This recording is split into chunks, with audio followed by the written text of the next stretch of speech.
الحمد لله وكفى وسلام على عباده الذين اصطفى أما بعد أعوذ بالله من الشيطان الرجيم بسم الله الرحمن الرحيم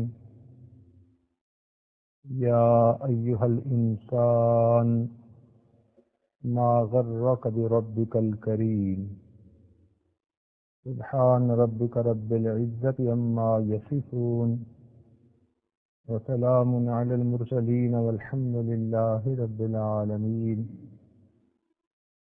اللهم صل على سيدنا محمد وعلى آل سيدنا محمد وبارك وسلم اللهم صل على سيدنا محمد وعلى آل سيدنا محمد وبارك وسلم اللهم صل على سيدنا محمد وعلى آل سيدنا محمد وبارك وسلم اللہ رب العزت اپنی صفات میں کامل ہیں، ان کی صفات کی کوئی انتہا نہیں۔ قرآن مجید میں ارشاد فرمایا قُل لَّوْ كَانَ الْبَحْرُ مِدَادًا لِّكَلِمَاتِ رَبِّي لنفد البحر قبل ان تنفد کلمات ربی ولو جئنا بمثلہ مددا۔ اے محبوب آپ فرما دیجئے اگر ساری دنیا کے درخت کلمے بن جاتی، اگر ساری دنیا کے سمندر سیاہی بن جاتے اور اس سیاہی سے تیرے رب کی تعریفیں لکھنی شروع کی جاتی تو سیاہی ختم ہو جاتی، تیرے رب کی تعریفیں کبھی ختم نہ ہوتی۔ بلکہ ایک جگہ اس سے آگے بڑھ کر بات کی وَلَوْ أَنَّ مَا فِي الْأَرْضِ مِنْ شَجَرَةٍ أَقْلَامٌ، ساری دنیا میں جتنے درخت ہیں ان سب کی قلمیں بنا دی جاتی۔ وَالْبَحْرُ يَمُدُّهُ مِنْ بَعْدِهِ سَبْعَةَ أَبْحُرٍ مَا نَفِدَتْ كَلِمَاتُ اللَّهِ، اور جتنا ساری دنیا کے سمندروں کا پانی ہے اتنے 7 سمندر اور ہوتے، ایک سیاہی سے اور ان قلموں سے تیرے رب کی تعریفیں لکھنی شروع کی جاتی، یہ قلمیں ٹوٹ جاتی، یہ سیاہی ختم ہو جاتی، تیرے رب کی تعریفیں کبھی ختم نہ ہوتی۔ جس کے ناموں کی نہیں ہے انتہا، جس کے ناموں کی نہیں ہے انتہا، ابتدا کرتا ہوں اس کے نام سے۔ تو اللہ رب العزت کی صفات بے انتہا ہیں، ان میں سے ایک صفت یہ ہے کہ اللہ رب العزت قدردان ہے، وہ اپنے بندوں کے اعمال کو قبول کرتے ہیں، ان کی قدردانی فرماتے ہیں۔ اتنے قدردان ہیں کہ اگر کوئی بندہ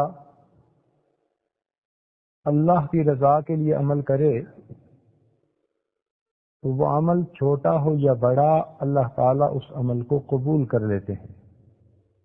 قرآن مجید میں ایک اصول بتلا دیا انی لا اضیع عمل عامل منکم من ذکر او انثی،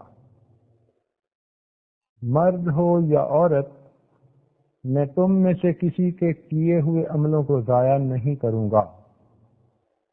تو اللہ تعالیٰ کسی کے عملوں کو ضائع نہیں کرتے۔ اس کی مثال یوں سمجھیں کہ ایک دفتر کے اندر کلرک نے ایک آفس آرڈر لکھنا ہوتا ہے تو شروع میں اس کا DFA بناتا ہے، ڈرافٹ فار اپروول،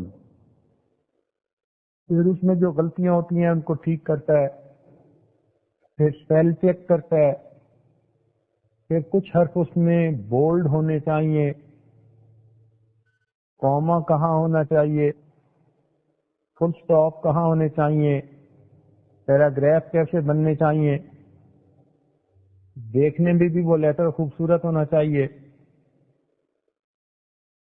تو عام طور پر دیکھا گیا کہ فائنل لیٹر ٹائپ ہونے سے پہلے وہ کئی مرتبہ لیٹر ٹائپ ہوتا ہے، ٹھیک ہوتا ہے، اور تب جا کر اس کی فائنل کاپی نکلتی ہے۔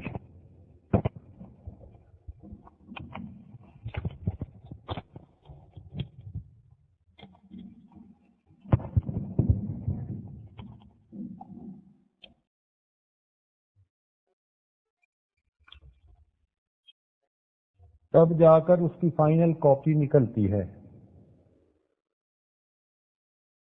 افسر اگر اپنے سامنے کوئی لیٹر دیکھے جس میں غلطیاں ہوں تو وہ اپنے سیکرٹری سے ناراض ہوتا ہے، ڈانٹ پلاتا ہے، بلکہ سیکرٹری کی نوکری چلے جانے کا خطرہ ہوتا ہے۔ آفیسر کہتا ہے کہ مجھے لیٹر وہ پیش کیا کرو جس میں کوئی غلطی نہ ہو۔ اب دیکھیے کہ دنیا کا ایک چھوٹا سا افسر ہے، وہ بھی پرفیکشن مانگتا ہے۔ ہر اعتبار سے جو لیٹر اسے پیش کیا جائے وہ بالکل ٹھیک ہونا چاہیے، حتیٰ کہ اگر اس کاغذ کے اوپر کوئی داغ دھبا لگ جائے تو اس پر بھی اس کی ڈانٹ پڑتی ہے۔ تو اگر ایک دفتر کے چھوٹے سے افسر کے سامنے لیٹر پیش ہونا ہے، وہ ہر اعتبار سے نیٹ کلین پرفیکٹ ہونا چاہیے۔ تو جو عمل ہم نے اللہ رب العزت کے سامنے پیش کرنے ہیں تو ان کو بھی ہر اعتبار سے پرفیکٹ ہونا چاہیے۔ اگر اللہ رب العزت یہ اصول بنا دیتے کہ میرے بندو، میں تمہاری وہ نماز قبول کروں گا جس میں نیت باندھ سے لے کر سلام کے پھیرنے تک ایک لمحہ بھی تم مجھ سے غافل نہ ہو، تو بندوں کے لیے تو مشکل بن جاتی۔ ہم شاید سارا دن نمازیں پڑھتے رہتے اور پھر بھی ایک نماز ایسی نہ پڑھ پاتے۔ اللہ تعالیٰ کتنے کریم ہے کہ بندہ نماز پڑھ لیتا ہے، اللہ تعالیٰ نے فرما دیا کہ میں کیے ہوئے عمل کو ضائع نہیں کروں گا۔ اب یہ اللہ تعالیٰ کی قدردانی ہے۔ چنانچہ ایک بندے نے 4 رکعت کی نیت باندھی، درمیان میں بھول گیا کہ میں نے 3 رکعت پڑھی یا 4 پڑھی۔ شریعت یہ نہیں کہتی کہ اب تم نئے سرے سے پھر نماز پڑھنی شروع کرو، بلکہ شریعت کہتی ہے کہ تم اپنا گمان غالب ایک طرف کرو، جو تمہارے دل میں یقین ہو کہ میں نے 3 پڑھی یا 4 پڑھی، اب اس کے بعد جو رہ گئیں ان کو مکمل کر کے سجدہ سہو کر لو، ہم اسی غفلت والی نماز کو قبول کر لیں گے۔ یہ پروردگار عالم کی کتنی بڑی مہربانی ہے۔ اگر کوئی بندہ کہے کہ میں تو رکعتیں بھول گیا لہذا میں نماز توڑ کر پھر نئے سرے سے پڑھتا ہوں، تو شریعت منع کرتی ہے۔ علماء نے کتابوں میں لکھا کہ اس سے گناہ ملتا ہے۔ اس نماز کو توڑنا نہیں بلکہ اسی کو ٹھیک کرنا ہے، اس لیے کہ پروردگار عالم چاہتے ہیں میرے بندے کا کیا ہوا عمل ضائع نہ جائے۔ تو اب دیکھیے کہ اللہ رب العزت کتنے قدردان ہے۔ چنانچہ ایک آدمی جنگل میں یا ویرانے میں یا سمندر میں کہیں ایسی جگہ پھنس گیا کہ آسمان پر بادل ہیں اور قبلے رخ کا اسے پتہ نہیں۔ اب اس نے نماز پڑھنی ہے،